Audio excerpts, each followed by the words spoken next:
నడుము నొప్పి మరియు మెడ నొప్పి ఎలా నివారించుకోవాలి అనే దాని గురించి తెలుసుకుందాం. నా పేరు doctor Sriram from Sriram spine and ortho centre Guntur. వృత్తిపరంగా లేదా విద్యార్థులే ఎక్కువసేపు కూర్చొని ఉండడం వల్ల నడుము నొప్పి లేదా మెడ నొప్పి వచ్చే అవకాశాలు చాలా ఎక్కువగా ఉంటాయి. మనం చాలా మందిలో చూస్తూ ఉంటాం.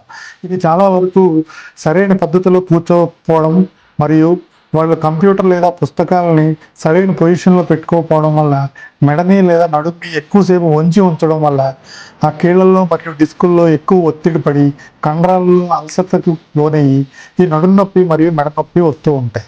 అయితే దీన్ని ఎలా నివారించాలి అంటే కూర్చునే పద్ధతి, స్ట్రైట్గా కూర్చోవడం, వెనకాల ఏదైనా సపోర్ట్ పెట్టుకొని నడుము స్ట్రైట్గా ఉండేలా చూసుకోవడం, అదేవిధంగా కంప్యూటర్ లేదా పుస్తకాన్ని హై లెవెల్లో పెట్టుకొని వర్క్ చేసుకోవడం, అదేవిధంగా ఎక్కువసేపు కూర్చోవలసి వచ్చినప్పుడు 45 నిమిషాలు లేదా గంట తర్వాత ఒక పావు గంట సేపు ఫ్రీక్వెంట్గా వాక్స్ తీసుకోవడం, అదేవిధంగా రెగ్యులర్ ఎక్సర్సైజెస్ చేసుకోవడం, పర్టికులర్గా కోర్ మజిల్స్కి, హ్యామ్స్ట్రింగ్స్కి, క్వాడ్రిసెప్స్కి, అదేవిధంగా రెగ్యులర్ స్ట్రెచ్చింగ్ ఎక్సర్సైజెస్ చేయడం, అదేవిధంగా న్యూట్రిషన్ బాగా తీసుకోవడం, స్మోకింగ్ అలాంటి అలవాట్లకు దూరంగా ఉండడం ద్వారా మనం నడుము నొప్పి లేదా మెడ నొప్పిని నివారించుకోవచ్చు. ధన్యవాదాలు.